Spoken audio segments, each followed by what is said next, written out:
جبل صبر، جبل صبر یہ بی بی کا ایک لقب ہے، صبر کا پہاڑ۔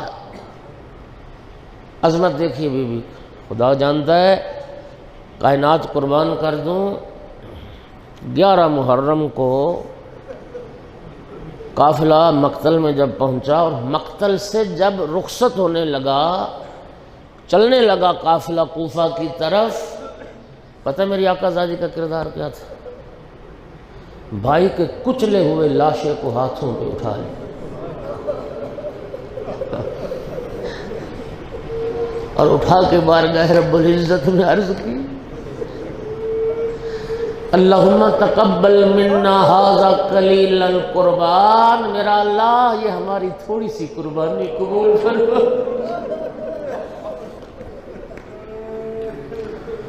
معرفت کی معراج، معرفت کی معراج۔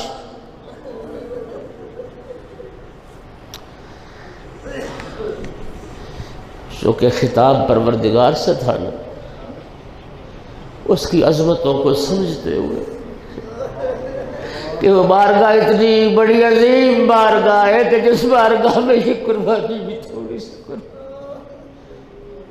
میرا اللہ میری تھوڑی سی ہماری اور اس میں بڑی فصاحت ہے، ہماری، تقبل منی نہیں، تقبل منا، ہم سب اہل بیت کی یہ تھوڑی سی قربانی پروردگار قبول فرما۔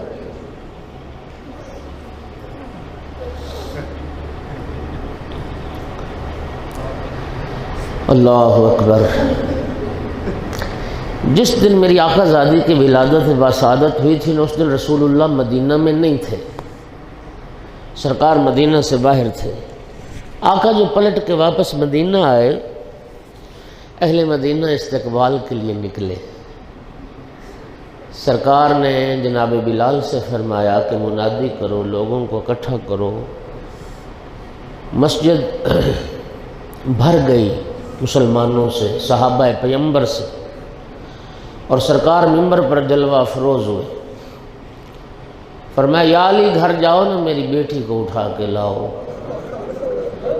امیر المومنین گھر گئے، بیٹی کو اٹھا کے لائے، رسول اللہ کے ہاتھوں پر دیا۔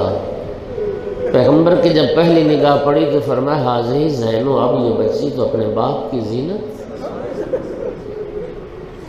اللہ اکبر۔ یہ میری مولا امیر المومنین علیہ السلام کی اس بیٹی کے القاب میں ایک لقب ہے سر ابیہا، ایک لقب ہے زین ابیہا۔ یہ اپنے باپ علی کا راز ہے، یہ اپنے باپ علی کی زینت ہے۔ امیر المومنین کو اپنی نہج البلاغہ پر وہ ناز نہیں ہے جو زینب کبریٰ پر ناز۔ یا علی نام کیا رکھا؟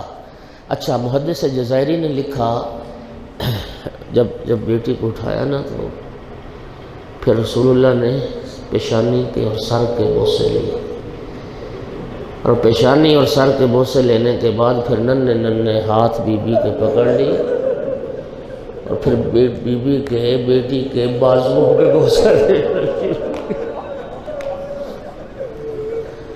اور گریہ فرمایا سے رسول اللہ۔ یہ رونے میں شرم نہ کیا کرو، صحیح و سند معتبر حدیث ہے، معتبر حدیث۔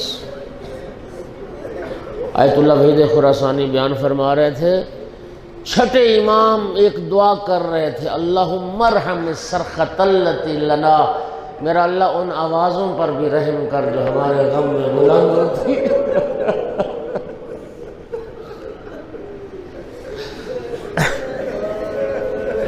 یا علی نام کیا رکھا بیٹی کا؟ عرض کی آقا میرے بیٹوں کے نام بھی آپ نے رکھے، آپ کے ہوتے ہوئے میں کیسے سبقت کر سکتا تھا؟ سرکار نے فرمایا یا علی بیٹوں کے نام میں نے تو نہیں رکھے، وہ تو اللہ نے رکھے،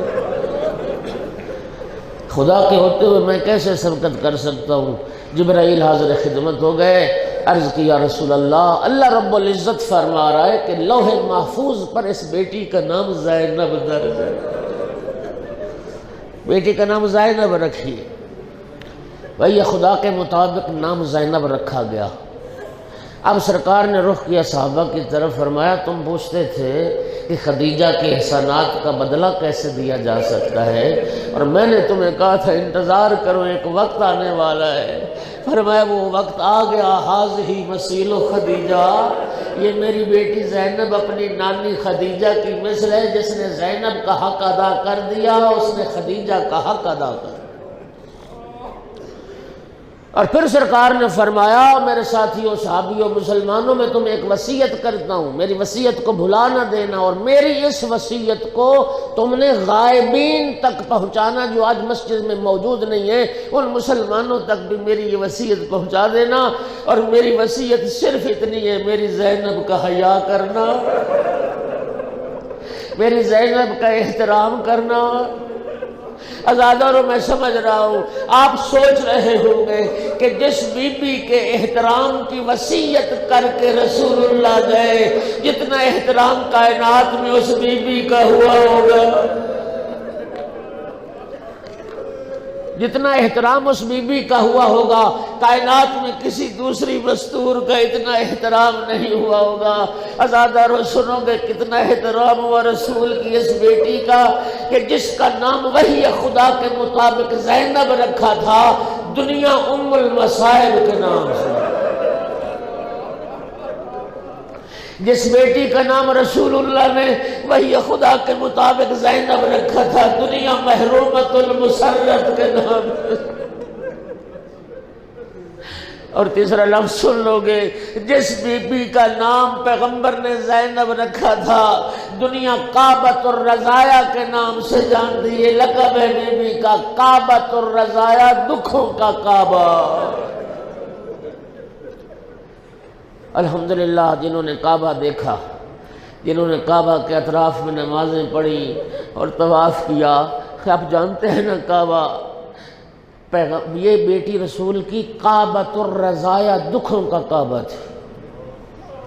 کربلا میں سارے دکھ جس بی بی کی طرف متوجہ تھے۔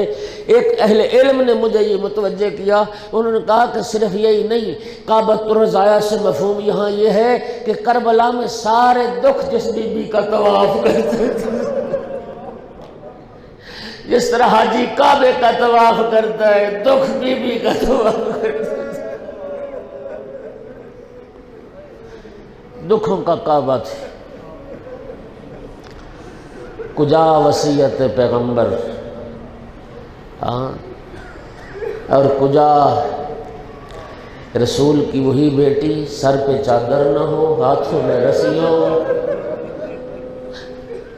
کوچا بکوچا دیار بدیار۔ خدا جانتا ہے بازار شام میں جب یہ قافلہ چل رہا تھا نا، آپ اگر مقتل کو پڑھے، پیغمبر تو فرما کے گئے تھے میں وصیت کر رہا ہوں احترام کرنا میری بیٹی کا۔ اللہ جانتا ہے ایک ملعون پہلے قافلے کے آگے آگے چل رہا تھا، وہ آواز لگا رہا تھا کہ ان کو مارو، ان کا اسلام میں کوئی احترام نہیں، ان کا اسلام میں کوئی احترام۔ عزادارو آپ منقلب ہو گئے، 1400 سال ہو گئے واقعہ کربلا کو، اور ہونا چاہیے، اور یہ رہے گا انشاءاللہ، اس لیے کہ خود رسول اللہ فرما گئے ان لقتل الحسین حرارۃ فی قلوب المؤمنین لا تبرد ابدا۔ امام حسین علیہ السلام کی شہادت کی وجہ سے ایک ایسی حرارت مومنین کے دلوں میں پیدا ہو جائے گی جو کبھی سرد ہونے والی نہیں۔ مولا امیر المومنین کا زمانے میں کوفہ میں درس دیتی رہیں، مولا کی شہادت کے بعد پھر بی بی مدینہ آ گئیں، پھر سلسلہ درس شروع ہو گیا۔ پھر جب واقعہ کربلا کے لیے امام حسین نے 28 رجب کو مدینہ چھوڑا، پھر درس کا سلسلہ موقوف ہو گیا، اور یہ سلسلہ موقوف رہا۔ پھر میری آقا زادی جب زندان شام کی قید گزار کے واپس مدینہ پہنچیں تو پھر وہ سلسلہ درس شروع ہوا، لیکن اب اس درس کا نام بدل گیا تھا۔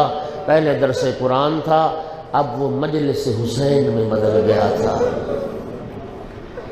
مستورات شریک ہوتی تھی، میری آقا زادی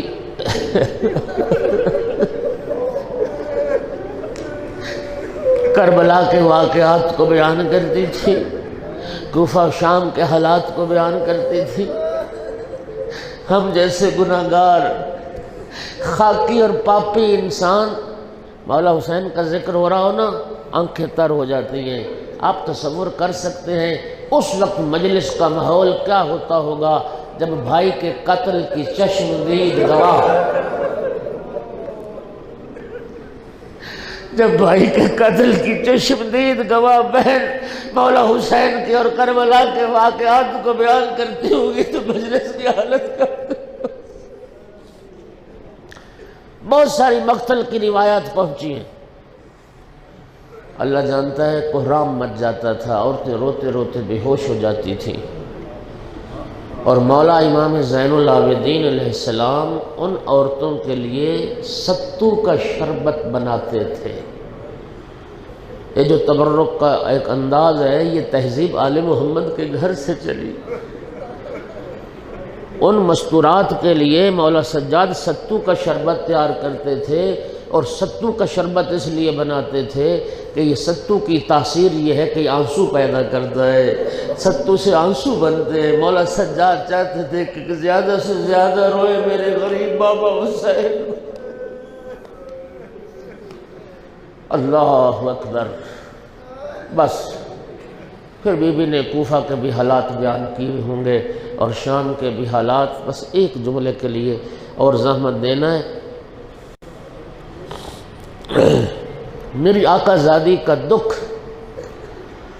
کبھی زندگی رہی، موقع ملا، یاد رہا، کوئی مناسبت بنی، میں جناب ثانی زہرا کا وہ خطبہ سارا سناؤں گا آپ کو جو یزید کے دربار میں پڑھا۔ کوفہ سے شام آ گئی، شام سے پھر دربار یزید میں پہنچ گیا قافلہ۔ وہاں بی بی نے جو خطبہ پڑھا ہے نا، وہ مقتل کی کتابوں میں موجود ہے۔ اس میں بڑے دکھ بھرے جملے بھی، دو صرف دکھ بھرے جملے جو خود بی بی نے بیان کیے ہیں کہ میری آقا زادی کا سب سے بڑا دکھ کیا تھا، ذرا وہ سنیے۔